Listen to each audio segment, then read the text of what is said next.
Hello guys! Hello para to sa lahat ng Aries. Aries, welcome dito sa aking channel, Kapalaran 888. Welcome.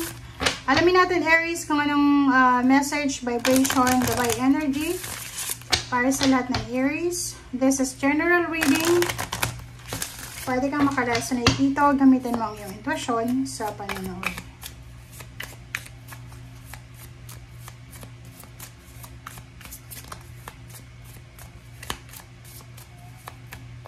Okay, Aries, bountiful harvest. Wow!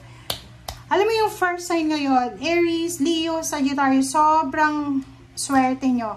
Okay, so this is manifestation. It's number 10. It's completion, karmic completion.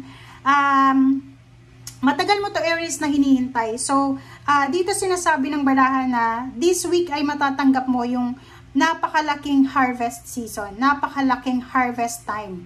Okay? So, malaking-malaki to. Swerteng-swerte, malagong-malago. Diba? Yung parang abundant, bountiful, huge, enormous blessing siya. Okay? So, meron kang matatanggap na pag-aani sa linggong ito. Meron kang matatanggap na blessings. May matatanggap ka ditong biyaya. Diba? Pagpapala. Parang ganun.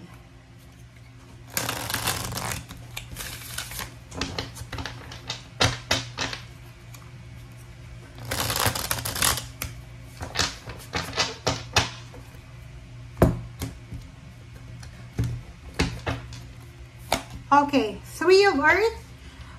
Nakikita ko sa'yo dito na may mga Aries na posibleng mararecognize sila. Okay? Dito sinasabi ng barahan na mararecognize yung mga Aries na to sa pagiging magaling nila sa trabaho. Pwedeng appreciation, it's public recognition, awards, rewards, or mararecognize ka ng kung sino man na mas mataas sa yung posisyon, yung pagiging masipag mo, pagiging hardworking mo, or pagiging magaling mo. Okay?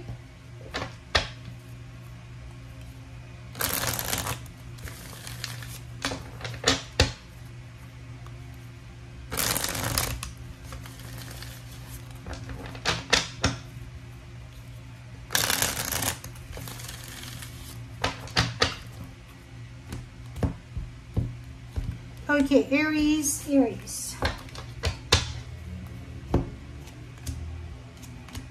Okay, Aries, Five of Swords and then Page of Cups. Dito sinasabi ng baraha sa'yo na isang relationship offer ang posibleng hindi mo tatanggapin, Aries. Dito kung single ka or maybe in a relationship ka, pero isang tao ang posibleng mag-o-offer sa'yo ng relationship, pwedeng friendship, collaboration, intimate, or kung ano man yan na connection, ang posibleng iiwasan mo or i-reject mo siya. Kasi parang feeling mo hindi yan magandang energy para sa'yo or yung ino-offer sa'yo ay hindi na valid sa ngayon para sa'yo. Okay. Dito naman sinasabi ng barahan na isang exciting na balita ang posibleng darating sa'yo, Aries. Ang balitang ito ay pwedeng magdala sa'yo ng freedom. So, nakikita ko, pwedeng new job, new relationship, or new friendship, new collaboration, new source of income na pwedeng magdala sa'yo ng financial freedom or emotional freedom. Diba? So, kung makikita mo dito, Knight of Wands, isang Aries ang sobrang excited siya para sa kasal, or pwedeng excited siya sa business na bubuksan niya, and excited siya sa kung ano man na collaboration ito na ipinipresent sa kanya ng universe. Okay. So, dito din, dito is similar siya dito sa Three of Earth. Diba? So, yung Ace of Pentacles, sinasabi ng barahan na isang business ang posibleng magsisimula, isang work ang posibleng magsisimula, isang financial source ang posibleng papasok sa buhay mo na pwedeng magdala sa'yo ng sobrang happiness and celebration. Okay? Aries. Nakikita ko rin sa'yo dito, Aries, yung matagal mo ng sinasakripisyo, diba? Yung, like, maraming, kumbaga, sinasacrifice ka for the sake of your family, for your sake of yourself, diba? Financial and emotional. ang posibleng iha-harvest mo na sa linggong ito.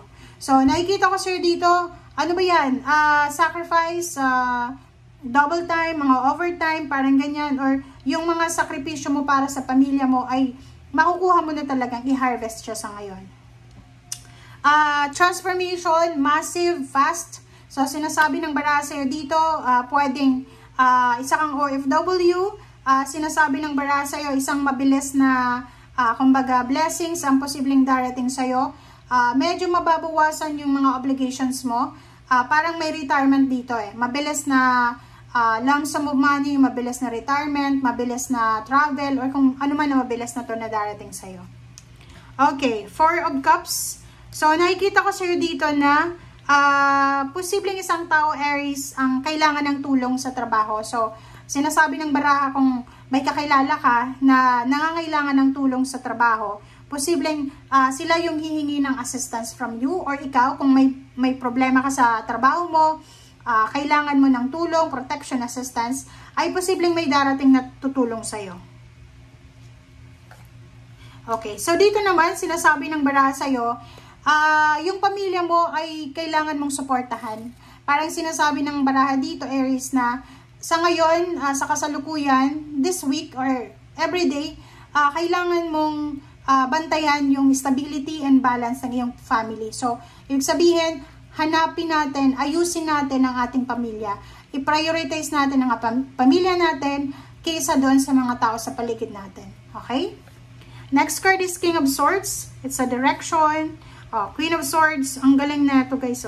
So, nakikita ko sir dito, Aries, na kung ano man tong direksyon na tinatahak mo sa ngayon or yung direksyon na gusto mong puntahan, like mayroon ditong Aries na gusto nila ng pagbabago sa kanilang buhay, buhay financial, buhay emotional, spiritual, psychological, or anumang klase ng pagbabago. Sinasabi ng baraha sa'yo dito na huwag kang mapagod kasi alam mo ba na every time na gusto nating magbago, like una, kung may bisyo ka, nagsisigarilyo ka, di ba?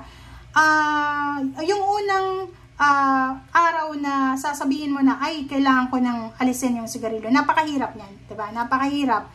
Parang challenging siya. But dito sinasabi ng baraha na yung sacrifice na yan na gagawin mo, magbe-benefit yan, ikaw din, diba? So, dito sinasabi ng baraha sa'yo, Aries, na you are lucky kasi may mga tao dyan na willing ang tulungan. May mga tao sa paligid mo na sila ay makakatulong sa iyo para maging balance sa iyong takbo ng buhay mo, lalo na sa financial and emotional. May mga tao dyan na pwedeng magbigay sa iyo ng advice financially or emotionally, or may mga tao dyan sa paligid mo na pwedeng magdala sa iyo ng success or pwedeng magdala sa iyo ng tulong na yun yung magiging paraan para maging successful ka. Okay? Thank you guys for watching. Bye!